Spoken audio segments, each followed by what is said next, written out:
Está no ar Gestão Pública em Debate, um programa do Curso Superior Tecnológico de Gestão Pública do Centro Universitário Internacional, Uninter. Este programa ele complementa a formação dos nossos alunos de gestão pública na modalidade à distância. E ele também é transmitido pela CWB TV, TV Comunitária de Curitiba, canal 5 da NET, 72 da TVA. E você também poderá acessá-lo através dos canais da rede EDSAT, CEBED, os canais da educação. E também no nosso canal do YouTube, em Gestão Pública em Debate com Jorge Bernardi. Hoje nós vamos debater como tema o desenvolvimento sustentado do turismo. E para isso nós convidamos o professor doutor Luiz Moreto Neto. O professor Luiz Moreto Neto é doutor em Engenharia da Produção, tem mestrado em Geografia e Desenvolvimento Regional e Urbano pela Universidade Federal de Santa Catarina, especialização em Administração Pública e é graduado em Administração. Atualmente o professor Luiz Moreto Neto, ele é pró-reitor de pós-graduação, pesquisa e extensão e coordenador do programa de mestrado em Administração estrito sensu aqui no Centro Universitário Internacional Uninter. O professor Luiz Moreto Neto exerceu várias funções na área de direção, de operações, planejamento e foi presidente da Agência de Fomento e Turismo do Estado de Santa Catarina.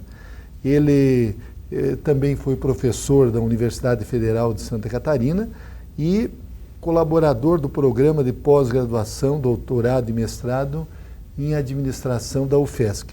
O professor Luiz Moreto Neto já produziu 22 capítulos de livros nas áreas de administração e administração pública e 3 livros. Ele atua nas áreas de estudo e organizacionais e administração pública. Professor Luiz Moreto, eu quero agradecer muito a sua presença neste programa e o senhor que tem uma experiência de vida, não apenas como professor, mas também como gestor na área de turismo, eu gostaria que o senhor nos situasse em que nível nós estamos o desenvolvimento do turismo no Brasil de um modo geral. E depois eu gostaria de abordar especificamente a sua experiência lá em Santa Catarina, na Santur, e também aqui no Paraná, onde o senhor atuou desenvolvendo programas de turismo. Boa tarde, professor.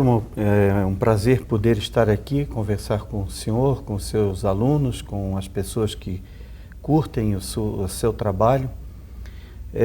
Um pouco sobre a questão do turismo no Brasil, a sua primeira questão.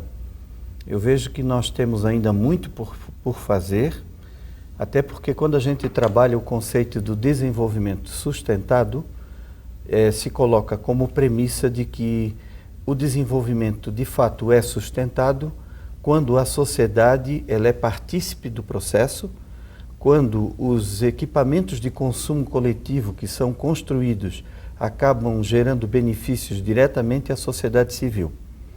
Eu vejo que no Brasil nós já avançamos em algumas áreas do território, ainda temos muito por fazer em termos de infraestrutura. Nós precisamos ampliar os investimentos de capital nas vias de circulação, nas áreas de consumo coletivo, como abastecimento de água, energia, distribuição de sinal de internet e outras dimensões. O transporte aéreo precisa ser ampliado e precisa ter uma oferta mais comoditizada. O senhor sabe que na Europa, eu morei muito tempo na Europa, o senhor sai de Lisboa e vai tomar café em Londres e paga 25 euros para pegar o avião. Passa o dia em Londres e no final do dia você voltava para casa. Então com 25 euros você saía de casa. Eu com 25 euros eu pago um ônibus de linha, lá eu fazia o transporte aéreo. Com 25 euros eu faço o transporte de linha para ir de Florianópolis, para vir de Florianópolis a Curitiba ou vice-versa. Isso demonstra, e num transporte que me consome muito tempo. Então eu penso que nós temos ainda que melhorar em termos de infraestrutura e temos ainda um outro problema estruturante em termos do Brasil, que está relacionado com a qualificação do capital que está envolvido na produção e na distribuição dos serviços turísticos. A propósito dessa dimensão, nos últimos anos o governo do Brasil estimulou escolas de ensino superior. Eu sempre fui um crítico da formação de nível superior em algumas áreas para o campo do turismo. Na Europa você vê muito as chamadas escolas de ofício. O conceito de escola de ofício é o preparo o sujeito para ser confeiteiro em Paris, ele ganha mais do que um professor doutor que trabalha na Sorbonne. Que se ele for trabalhar num grande estabelecimento, se ele tiver qualificação, o rendimento financeiro dele é maior pelo fruto do trabalho do que um PhD que está na Sorbonne formando a classe intelectual. Então nós no Brasil temos aí um vazio muito grande nessa perspectiva também da formação de capital humano para o enfrentamento dos desafios na produção de serviços. Agora, professor Luiz Moreto Neto, o senhor situou que algum tempo atrás houve um desenvolvimento, um acréscimo muito grande de cursos superiores na área de turismo e hoje parece que esses cursos, muitos fecharam, claro. Houve essa retração. Claro. O senhor atribui a isso, digamos, as expectativas não cumpridas? Ou... Eu diria que é um conjunto de fatores. Eu vou pedir licença ao senhor para citar um exemplo. Eu, quando fiz a minha tese de doutorado, eu fiz um estudo comparativo entre o desenvolvimento do turismo na ilha de Santa Catarina e o desenvolvimento do turismo na ilha Gran Canária, no arquipélago canário, na Espanha. Então, à época, o arquipélago canário recebia à época 40 milhões de turistas estrangeiros por ano. 40 milhões. Então, que pertence à Espanha, né? É um território de Espanha entre a Europa e a África. Certo. Muito bem. Como é que eles chegaram a essa situação? Aquele território. Eles fizeram, o governo da província fez parceria com a universidade local, fez parceria com a sociedade civil, e a sociedade civil construiu um plano estratégico para a definição dos objetivos do que é que as Ilhas Canárias gostariam de ser no campo do turismo. E foram implementadas um conjunto de atividades, que eu posso nominar algumas para não me alongar, mas eu vou lhe dar um exemplo. Foram implantadas escolas de gastronomia, escolas de gestão hoteleira, escolas de formação de técnicos para trabalhar no governo. Então, por exemplo, o menino que vai para uma escola de hotelaria, ele começa aprendendo aquelas operações na linha de produção fordista. É como se ele fosse trabalhar numa cozinha, então ele aprende a utilizar os utensílios, a economizar quando descasca a batata, a economizar os insumos, ele aprende a trabalhar com planilha de custos. Depois que ele avança, ele vai para a área de governança, ele aprende a produção de um quarto, a organização de um hotel, a produção e o gerenciamento de uma lavanderia de um hotel, que é um equipamento de alta complexidade. Depois ele vai para a recepção, depois ele vai aprender sobre relações internacionais, ele tem domínio de 3 idiomas, e quando ele chega no último estágio, a escola o leva para participar de workshops em grandes centros da União Europeia, onde ele aprende a vender o hotel para grandes operadores atacadistas. Eu fui avaliador do INEP, do MEC, muitos anos, e visitei as principais escolas de administração e de administração de turismo no Brasil. Eu as conheço, as principais eu as conheço todas. Na grande maioria, nós tínhamos professores que nunca transitaram no mercado, que não tinham domínio técnico, tecnológico, que muitas vezes não tinham noção e conhecimento ampliado do que é o sistema mundo em termos de viagens, e as escolas, na sua grande maioria, se deparavam com ausência de equipamentos necessários ao desenvolvimento de competências específicas para o sujeito. O senhor está falando nas escolas de nível superior. De nível superior. E lá na Europa eram escolas de ensino fundamental, médio ou superior também? O senhor tem as duas situações. O senhor tem o tecnólogo, certo, que vai ter uma variação de nome na França, na Itália, no Reino Unido, na Espanha, Portugal, na Alemanha. Basicamente, o conceito do tecnólogo na Europa é o conceito da escola de ofício. É o sujeito que é aprendiz de um ofício e ele se torna um especialista. É o confeiteiro que o senhor contrata numa festa de casamento, ele faz todos os doces, faz todos os pães, ou ele coordena uma equipe com 400 pessoas, ele está habilitado a isso. Então a escola prepara para essa dimensão. Isso é após o ensino médio? Após o ensino médio. Ou também é chamado pós-médio, que às vezes o senhor vai encontrar uma formação curta, que seria o nosso tecnólogo aqui, com até 18 meses de frequência na sala de aula. E ele passa por todas essas etapas? Essa é uma situação distinta, professor. É que lá o garoto, ele é submetido, ele passa por um processo de imersão, de familiarização com as atividades produtivas de uma unidade turística, seja um hotel, um restaurante, uma agência de viagens, um centro de eventos. Então ele vai aprendendo todas essas dimensões na perspectiva do aprender fazendo. O senhor fez um comparativo na sua tese de doutorado com a ilha de Florianópolis, que para nós até é um exemplo, podemos assim dizer, do desenvolvimento do turismo. Certo. Eu gostaria que o senhor fizesse esses comparativos. Então, para que a gente pudesse também ter uma noção do resultado. Eu vou lhe explicar por que eu escolhi a Ilha Gran Canária. A ilha de Santa Catarina, ela teve a sua expansão turística a partir dos anos 70, quando houve a pavimentação da BR-101, o eixo de integração norte-sul facilitou a chegada de turistas argentinos, de paranaenses, de turistas paulistas a Florianópolis. Nós vivemos durante mais ou menos 40 anos, 30, 35 anos em Florianópolis, um ciclo chamado ciclo imobiliário de segunda residência.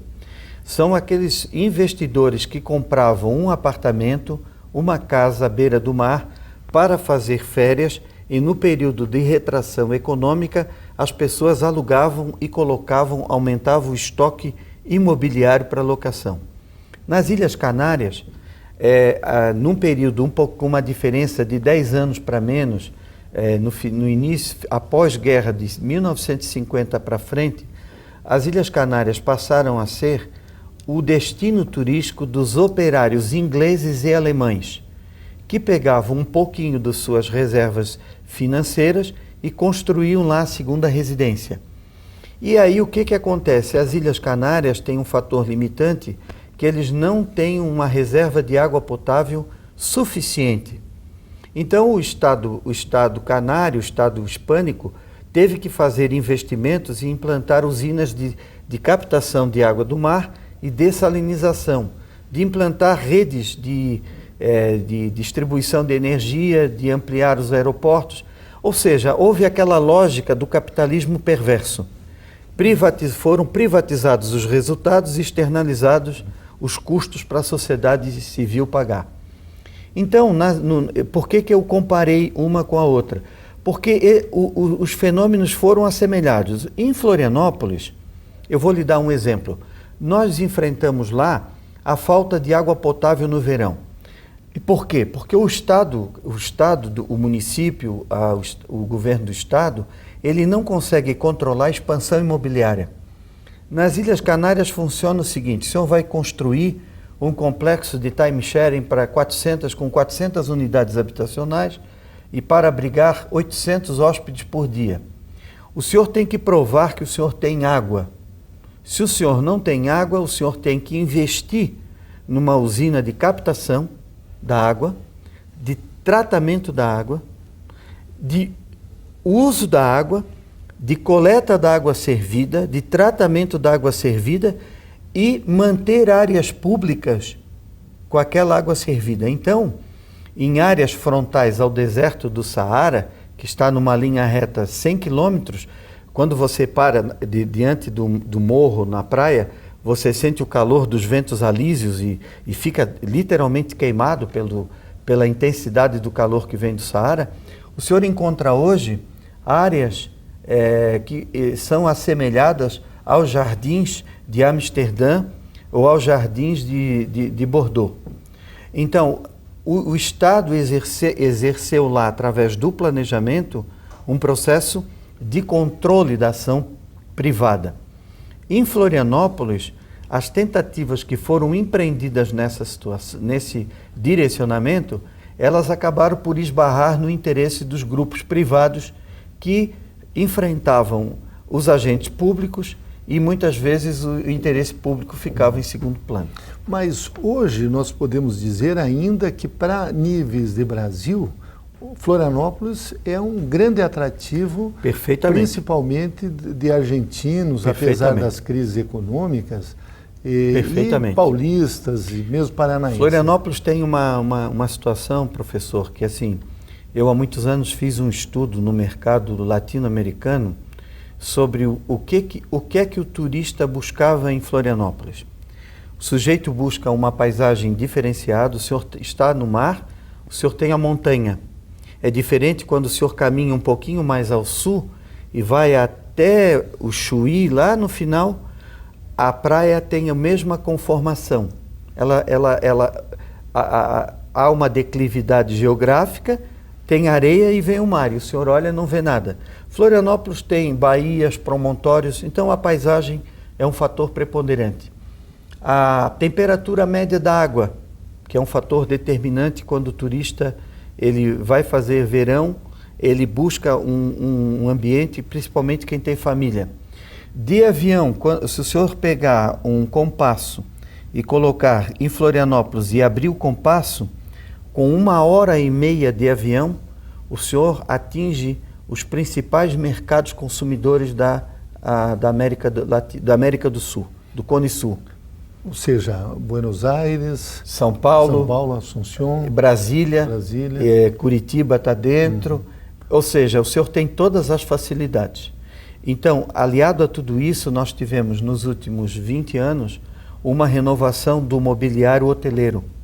Nós tínhamos um domínio, tivemos em Florianópolis um domínio durante muitos anos de hotéis familiares, tradicionais. O sujeito que tinha um negócio, viu uma oportunidade, investiu no hotel, não profissionalizou.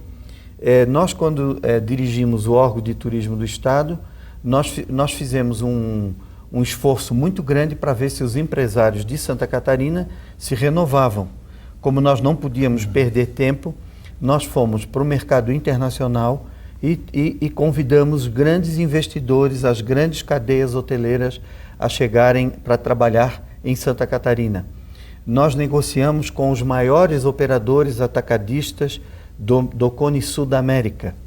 Nós fizemos um esforço muito grande e colocamos Florianópolis na rota internacional de cruzeiros. O senhor pode abrir o mapa de cruzeiros que vai começar a operar a partir de 26 de novembro e vai até 18 de abril, quando eles voltam para a Europa.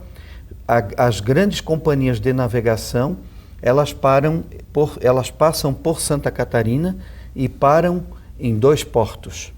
Isso significa que nós temos em sítios pequenos, por dia chegam a receber 14, 15 mil turistas de cruzeiros que param para passar o dia naquela localidade. Então, essa chegada de um turismo mais qualificado, ela também trouxe uma injeção de capital, uma revitalização do sistema produtivo e deu uma nova configuração ao produto turístico da ilha. Agora, professor Luiz Moreto, nós tivemos já um grande evento, que foi a Copa do Mundo. Vamos ter agora, o ano que vem, teremos a Olimpíada, mas houve uma certa frustração, principalmente das populações e do setor empresarial, das cidades onde tivemos os Jogos da Copa, de que aquela expectativa toda que se tinha não se realizou. O que o senhor atribui isso? Vender um produto além daquilo que nós tínhamos capacidade de absorver, ou um grande evento como esse, ele envolve mais os aspectos esportivos do que os aspectos turísticos? Professor, a sua pergunta é interessante. Eu faria uma conexão com o meu primeiro comentário na abertura do seu programa. Quando a gente observa os grandes destinos turísticos do mundo, eu vou lhe dar um exemplo que o senhor certamente conhece. É um lugar que eu gosto muito, já passei diversos verões da minha vida, é Barcelona. Barcelona, por exemplo, era o casco histórico de Barcelona. Eu estive lá fazendo um estudo antes das Olimpíadas de 92. O casco histórico de Barcelona, ele estava totalmente degradado, e aquele sítio histórico ele era ocupado por pessoas que causavam problemas sociais. Então, quando você chegava em Barcelona, as pessoas diziam assim: evite passar por aquela região. Quando o governo de Espanha negociou para levar as Olimpíadas para Barcelona, o governo de Espanha mobilizou a comunidade da Catalunha como uma oportunidade de revitalização econômico, social e cultural.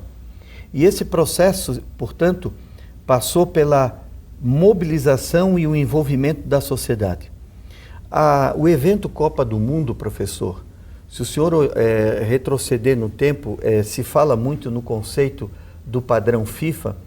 A FIFA tem um padrão que é exigido para o boarding do futebol, mas você não vai encontrar o envolvimento da sociedade e o legado que a Copa do Mundo acaba deixando para os países, ele é inferior ao custo do investimento de capital.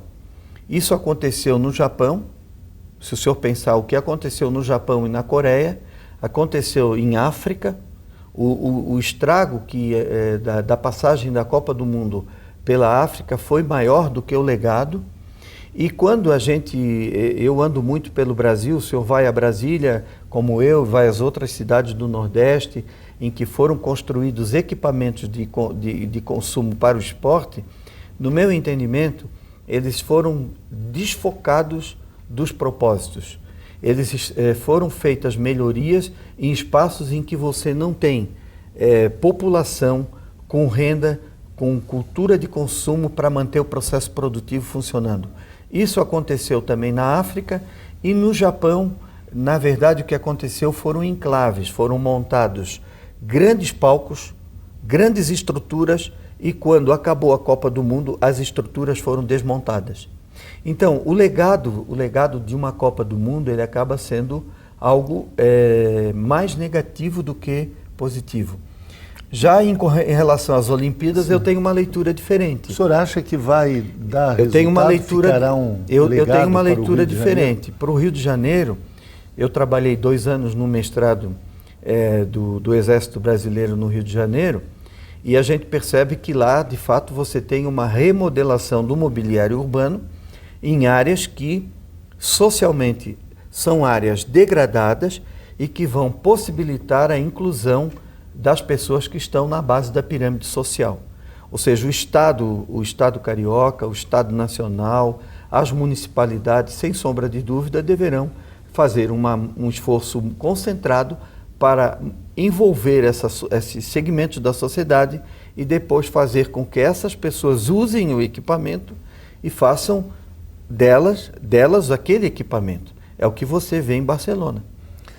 Então, o professor Luiz Moreto Neto também trabalhou aqui no interior do Paraná, mais especificamente o que nós chamamos de Costa Oeste. Eu gostaria que o senhor falasse um pouco da sua experiência ali na região de Foz do Iguaçu, que também nos últimos anos se tornou um polo de atração turística desta região. Obrigado pela pergunta, professor. Eu tenho muito orgulho no meu currículo de ter trabalhado aqui no Paraná durante 6 anos num projeto de consultoria, juntamente com o SEBRAE, a Universidade Federal, e o Conselho dos Municípios Lindeiros ao Lago de Itaipu. O legado desse trabalho resultou no surgimento de 200 novos pequenos e micronegócios. Basicamente, o que nós fizemos lá? Nós temos na Foz do Iguaçu, quando você vai à América do Norte, quando você vai à Europa e fala em vender Brasil, necessariamente na agenda do Destino Brasil, Foz do Iguaçu, assim como Rio de Janeiro e Salvador, são pontos obrigatórios. Então, o que nós fizemos lá foi buscar o aproveitamento dos atrativos naturais e principalmente dos atrativos culturais das comunidades germânicas e italianas e de uma pequena aldeia indígena que existe em São Miguel do Iguaçu e colocá-los como um componente do produto turístico para o turista que vem ao Destino Iguaçu, que ele permaneça um dia mais em Iguaçu, mas que ele venha fazer um passeio no lago, que ele venha comprar um produto indígena, que ele venha tomar um café da tarde, que ele venha visitar um orquidário, e esse foi o nosso trabalho. Foi conectar os atrativos daquela região ao grande atrativo, que é o Destino Iguaçu. Iguaçu Falls faz parte da agenda mundial de viagens. Então, nós entrevistamos neste primeiro bloco de Gestão Pública em Debate o professor Dr. Luiz Moreto Neto. O tema foi Desenvolvimento Sustentado do Turismo. Professor Luiz, eu quero uma outra oportunidade entrevistá-lo sobre o mestrado em administração. Pena que terminou o nosso tempo, mas eu não tenho dúvidas de que o senhor contribuiu muito na formação dos nossos alunos. Muito obrigado. Obrigado professor. Ao senhor, professor, pelo espaço e sucesso no seu trabalho. Muito obrigado. Foi uma honra estar aqui. Obrigado. Se você quer fazer sucesso na sua carreira profissional, entre em cena e dê um show. Estude no Uninter, um dos maiores grupos de educação do Brasil. Com unidades presentes em todo o Brasil, o Uninter oferece cursos de graduação e pós-graduação à distância com valores que cabem no seu bolso. E uma equipe de professores, mestres e doutores com ensino de qualidade comprovada. Brilhe na sua carreira profissional. O Uninter é referência em educação. Acesse uninter.com e inscreva-se. Bem-vindos ao Grupo Educacional Uninter, uma corporação pioneira, repleta de inovações e grandes oportunidades. Com sede em Curitiba, uma das melhores cidades brasileiras, o Grupo Educacional Uninter possui 5 campi presenciais e 4 unidades corporativas. Está presente em todos os estados brasileiros. São mais de 450 polos de apoio presencial. O Grupo Educacional Uninter forma profissionais comprometidos com o crescimento e desenvolvimento social e econômico do país. Sua credibilidade está cada vez mais sendo reconhecida nacionalmente. Prova disso é a inclusão dos seus cursos do Centro Universitário Internacional Uninter no famoso Guia do Estudante da Editora Abril, que avalia as melhores instituições de ensino superior do Brasil. No Exame Nacional de Desempenho de Estudantes, o ENAD do MEC, os resultados comprovam que o Uninter proporciona formação de alto nível. É também o primeiro colocado em qualidade de educação à distância, comprovada por meio de pesquisas realizadas pela Associação Brasileira dos Estudantes de Educação à Distância. Desde a sua fundação, o objetivo principal do Grupo Educacional Uninter é formar profissionais capazes de se adequarem às contínuas necessidades do mercado competitivo. Profissionais que demonstrem um conjunto de saberes e conhecimentos provenientes de uma sólida formação técnica e científica.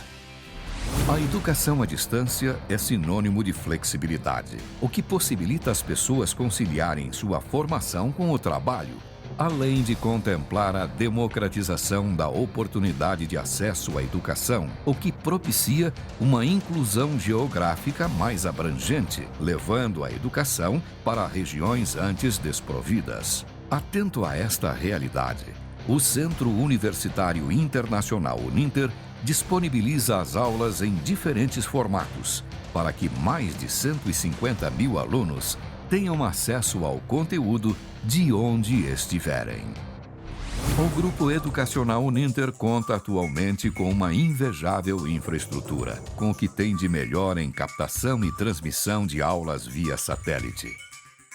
Nosso satélite, um dos melhores do Brasil, tem cobertura com garantia de 100% de recepção em todo o território nacional, com disponibilidade de sinal de 99,9% do tempo no ar. O Grupo Educacional Uninter utiliza-se de todo esse aparato tecnológico para democratizar o acesso à educação com qualidade em todos os cantos do país.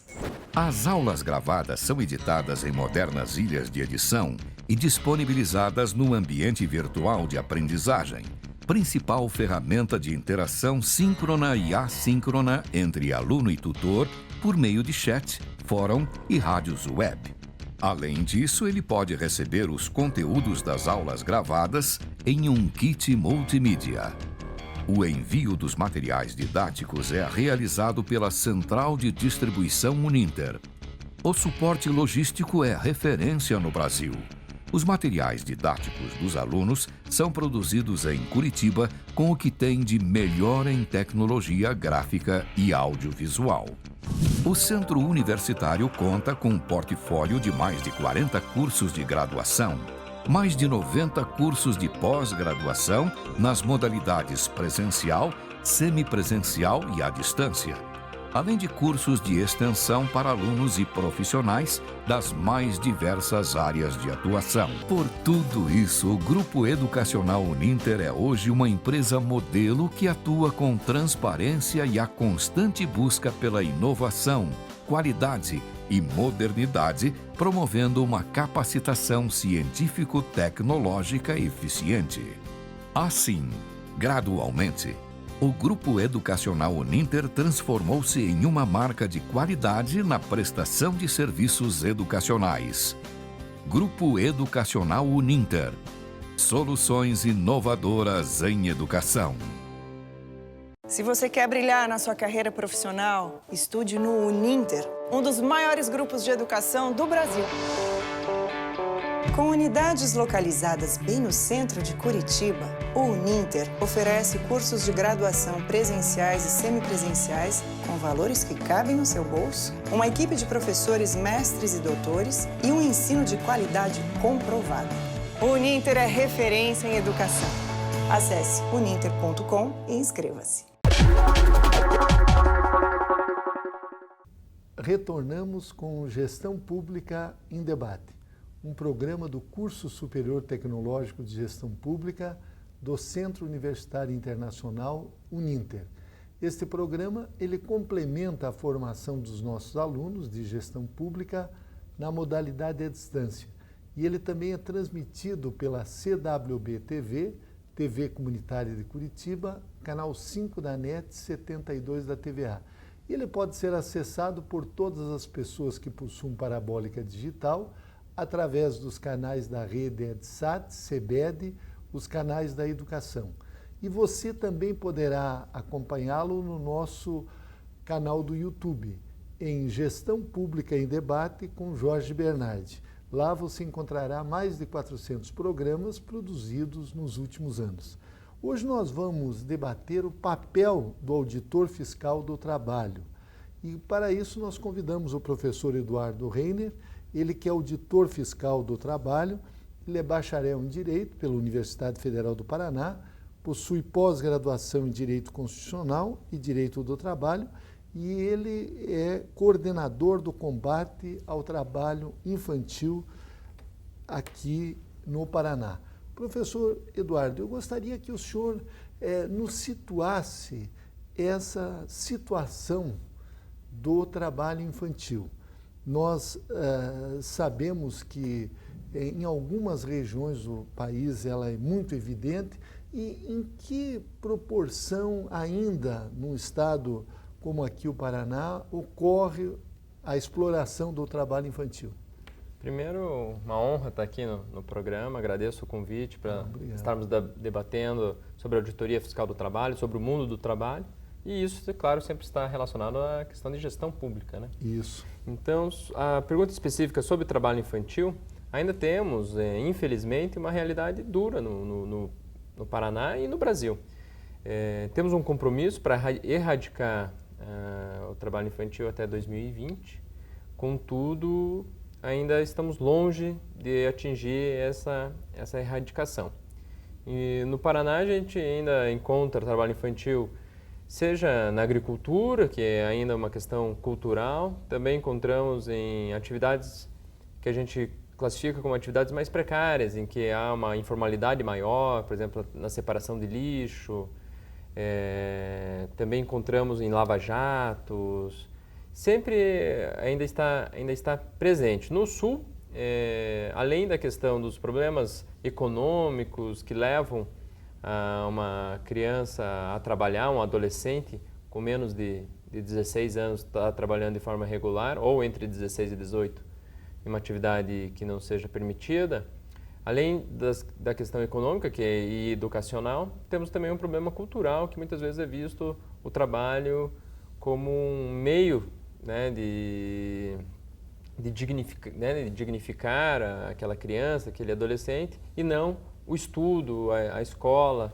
Então, tem esses dois aspectos, um aspecto cultural e um aspecto de problema econômico. Agora, professor Eduardo, há sempre um questionamento de que a partir de que idade a pessoa pode ser um aprendiz, por exemplo, do trabalho. Nós sabemos que o Brasil é signatário de várias convenções mundiais relacionadas ao trabalho, envolvendo principalmente as crianças, mas me parece que existe uma idade mínima em que a pessoa pode ser um aprendiz. Seria 14 anos. Isso. No Brasil, o que a gente entende como trabalho infantil? Quando a gente fala trabalho infantil, a gente está falando do que não é permitido o trabalho.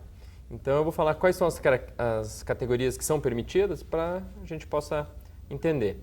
Então, o trabalho de aprendiz, ele é possível a partir dos 14 anos de idade, sendo que para ser um aprendiz, ele tem que estar matriculado em um curso de aprendizagem e fazendo um período de trabalho na empresa, além de, claro, continuar seus estudos normalmente. Então, as empresas, inclusive, são obrigadas a terem aprendizes, né?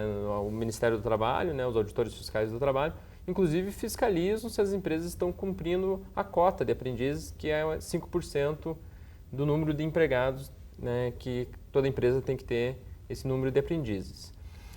Fora isso, a partir dos 16 anos já é permitido ingressar no mundo do trabalho, mesmo sem ser aprendiz. Mas tem algumas restrições, por exemplo, não é permitido o trabalho em situações perigosas, insalubres, em algumas atividades.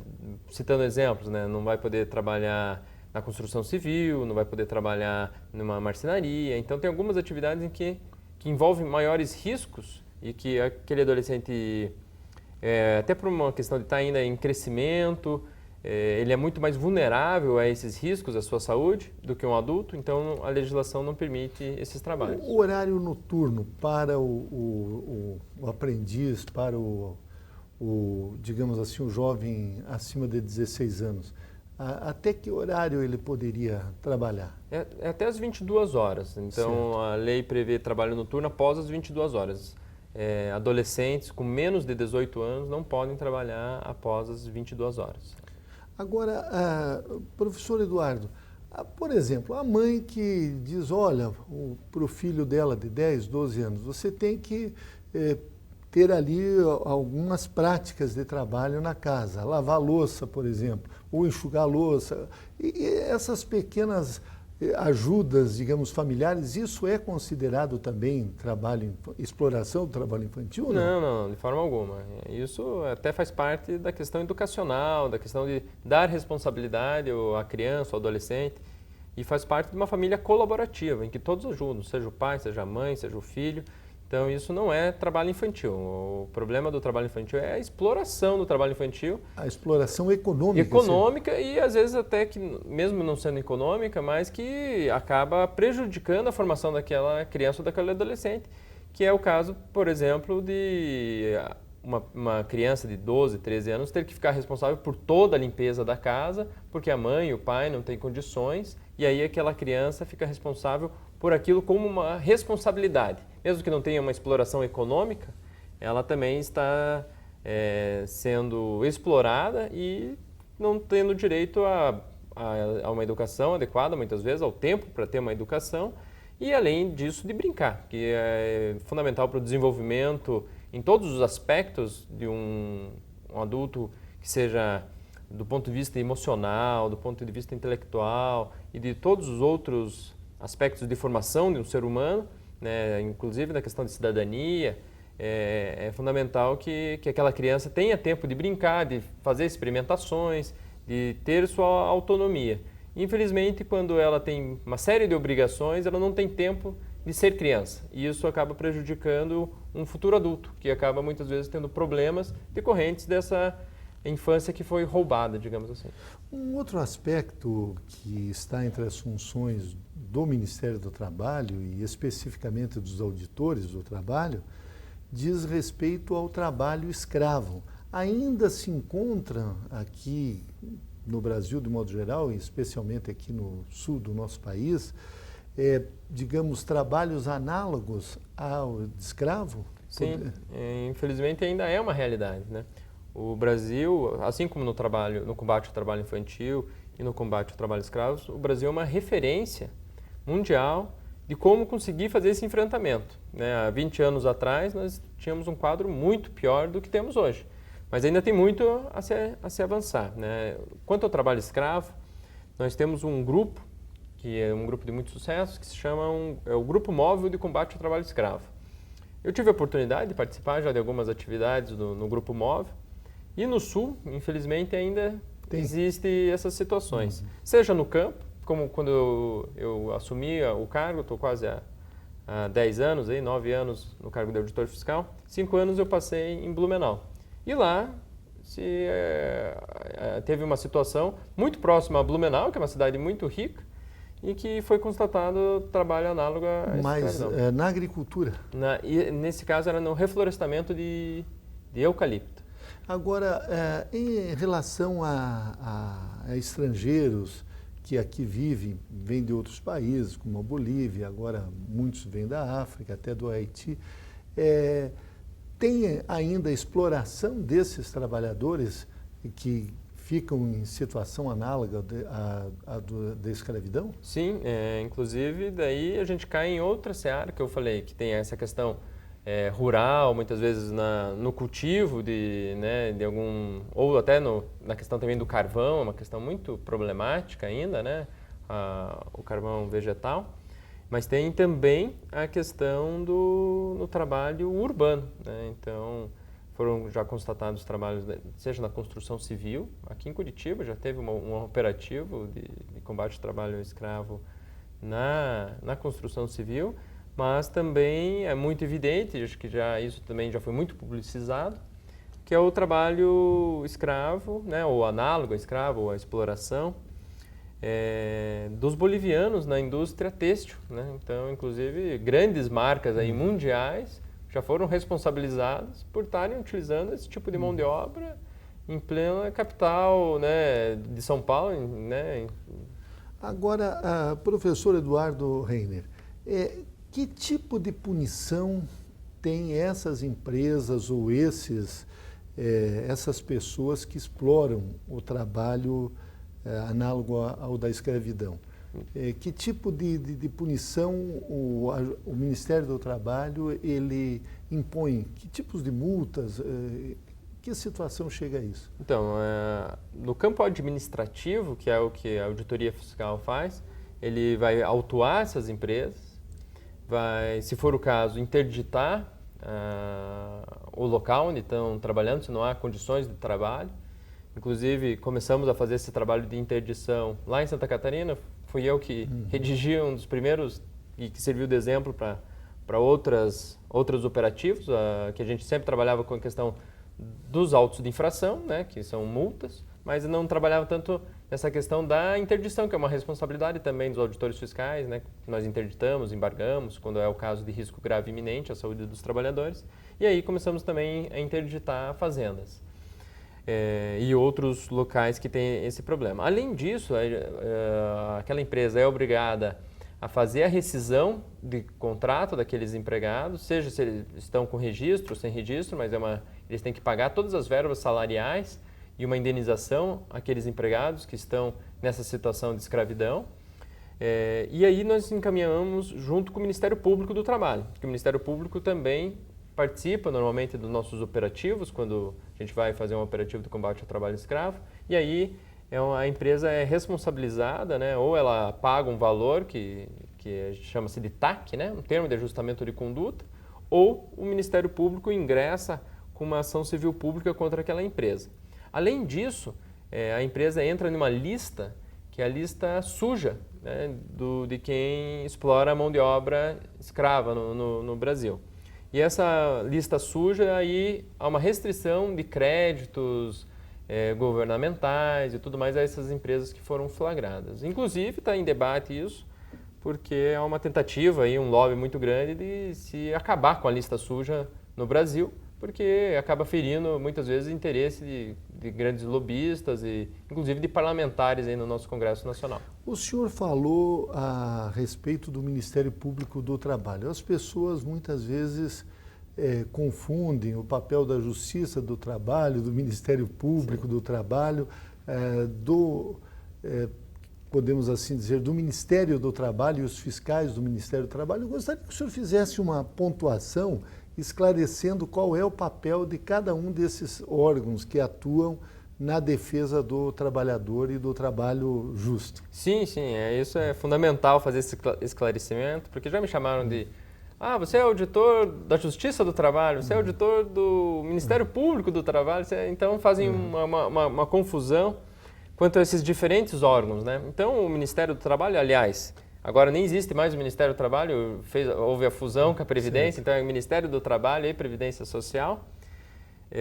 Os auditores fiscais, eles fazem parte da carreira administrativa. Eles, inclusive, estão na mesma lei que garante algumas prerrogativas que os auditores fiscais da Receita Federal. É uma carreira de Estado. É uma carreira de Estado. Uma carreira de Estado que tem prerrogativas numa lei específica e tem uma lei, inclusive, que vincula essa auditoria fiscal federal com os auditores fiscais da Receita. Só que daí há a separação das competências. Nós fazemos essas fiscalizações e as nossas auditorias no campo trabalhista e a Receita muito mais no campo tributário. Então, nós estamos na estrutura administrativa, então somos do Poder Executivo. O Judiciário tem a sua estrutura própria, que são os juízes, os analistas, os técnicos, que vão fazer um controle posterior, né? Nós sempre fazemos um controle antes dessa demanda chegar na Justiça do Trabalho, né? Inclusive a função de um auditor fiscal é tentar evitar que aconteça a demanda trabalhista, né? Porque nós tentamos já resolver aquele problema na prática, no dia a dia, para não chegar uma demanda trabalhista, né? Com a assistência de um advogado, que vai demandar isso na Justiça do Trabalho, que daí é outro órgão, faz parte do Poder Judiciário. Ainda temos daí o Ministério Público, né? Isso. Que o Ministério Público do Trabalho tem os procuradores do trabalho, que eles são as pessoas também que vão fazer o ingresso de ações para a proteção dos trabalhadores na Justiça do Trabalho. Então, eles também levam para um campo muito mais jurídico do que no campo prático, como é feito pela Auditoria Fiscal do Trabalho. O Ministério Público, né, ele dizem que é um quarto poder, né, que ele não está nem no... Mas administrativamente, se você for ver, ele está ligado ao Poder Executivo. Mas ele tem uma total independência, então seriam 3 órgãos aí totalmente distintos. A Auditoria Fiscal do Trabalho, o Ministério Público do Trabalho e a Justiça do Trabalho. Hoje nós temos delegacias, não sei se é assim que se chama, superintendências do Ministério Público, do Ministério do Trabalho e do Emprego e agora da Previdência Social em todo o Brasil. Mas também a área de atuação do fiscal, do auditor do trabalho, ele é em todas as empresas onde acontecem as relações de trabalho e quando essas empresas não são formalizadas, o auditor do trabalho atua também? Sim, nós atuamos então, onde há relações de trabalho, nós temos livre acesso. Até as pessoas falam, você não marcou visita? Não tem marcar visita, é de surpresa mesmo a fiscalização para poder flagrar se há alguma irregularidade, se há uma exploração indevida, então, tanto nas empresas formais quanto informais, né? Então a gente faz E isso vai desde a vistoria nos livros até as condições de trabalho dos empregados? Sim, a gente faz o leque, né, de competência da auditoria, ela é bastante ampla, né? Então a gente fiscaliza tanto se o empregado está recebendo seu salário, se está com seu registro em dia, quanto se o FGTS está sendo depositado. Verificamos as condições de trabalho, investigamos acidentes de trabalho para entrar com ações regressivas contra os empregadores que causaram aquele acidente de trabalho, né, para ressarcir o erário público daquele funcionário, daquele empregado que sofreu um acidente e que o INSS, que é bancado por todos os brasileiros, tem que acabar pagando esse benefício. Então, nós fazemos a investigação do trabalho, encaminhamos a AGU para entrar com ações regressivas. Também fazemos embargos, interdições, então, de empresas, né? Digamos uma obra. Esses dias a gente fez um embargo de uma obra, né? O elevador estava irregular, não tinha proteção de periferia, não tinha projeto elétrico, não tinha projeto de soterramento, então tinha uma série de irregularidades que era impossível de serem sanadas em pouco tempo, e isso colocava em risco a integridade física dos trabalhadores. Então nós fizemos um embargo da obra. No outro caso, a gente fez, por exemplo, uma fiscalização que eu participei esses dias, a gente interditou algumas máquinas, então é diferente. A gente tinha mais de 100 máquinas naquela metalúrgica, e 4 daquelas máquinas estavam sem condições de trabalho e não seguiam as regulamentações, que são chamadas as NRs, né? Então nós temos normas regulamentadoras para cada tipo de atividade. No caso das máquinas é a NR12. E aí, por descumprimento de requisitos básicos da NR12, aquelas máquinas foram interditadas. O senhor falou de acidentes do trabalho. De um modo geral, a Justiça considera a responsabilidade do empregador objetiva.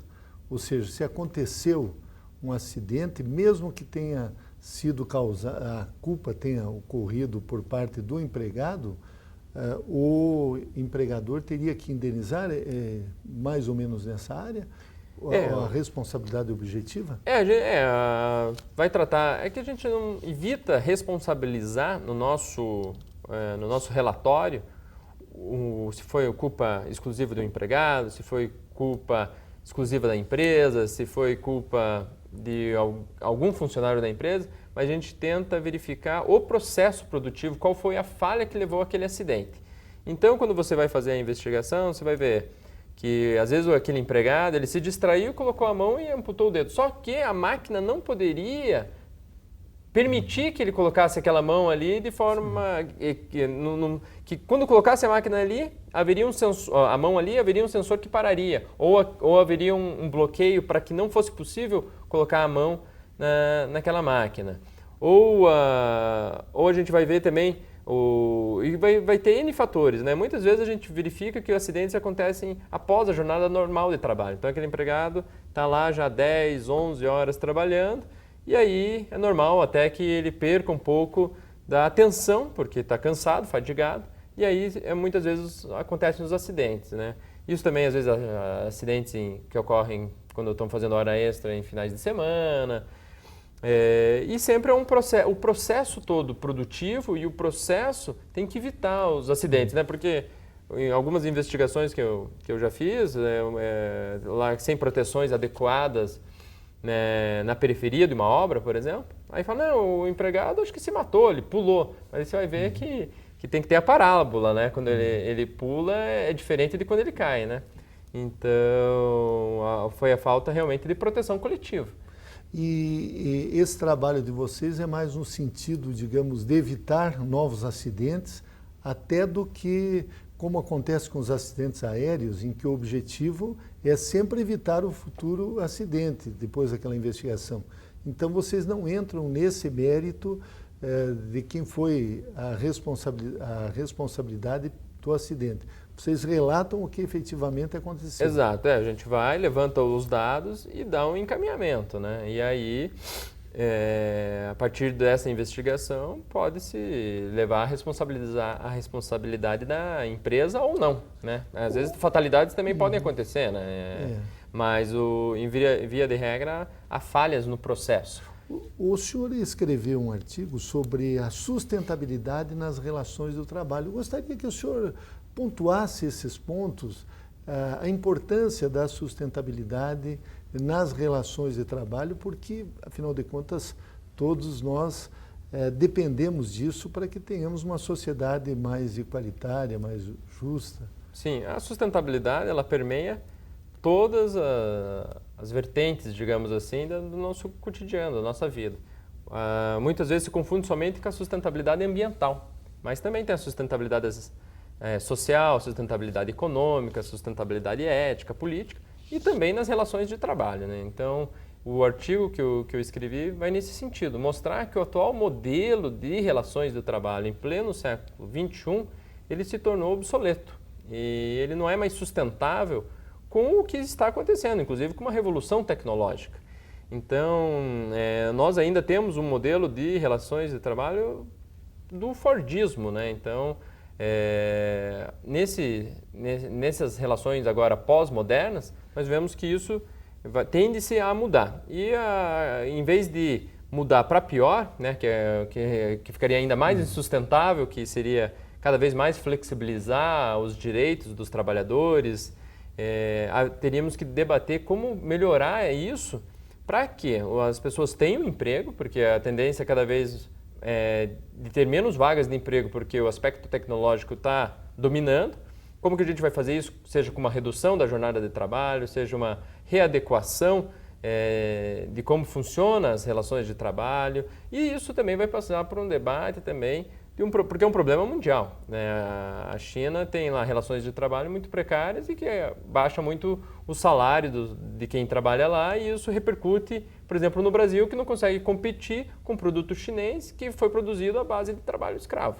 Então, esse debate tem que ser feito de um aspecto mundial e rever como que a gente vai estabelecer, né? Porque as relações de trabalho, elas são fundamentais no dia a dia das pessoas. A maioria das pessoas passam mais horas trabalhando do que se divertindo, fazendo qualquer outra coisa, né? Então, se você dorme 8 horas e trabalha 8 e gasta aí mais 2 horas pelo menos para se locomover entre o trabalho e tudo mais, você, né, praticamente passou seu dia todo ou trabalhando ou dormindo. Falta tempo para as pessoas poderem estudar, se divertir, ter outras relações, e é isso que o artigo traz o debate, né, para a gente debater.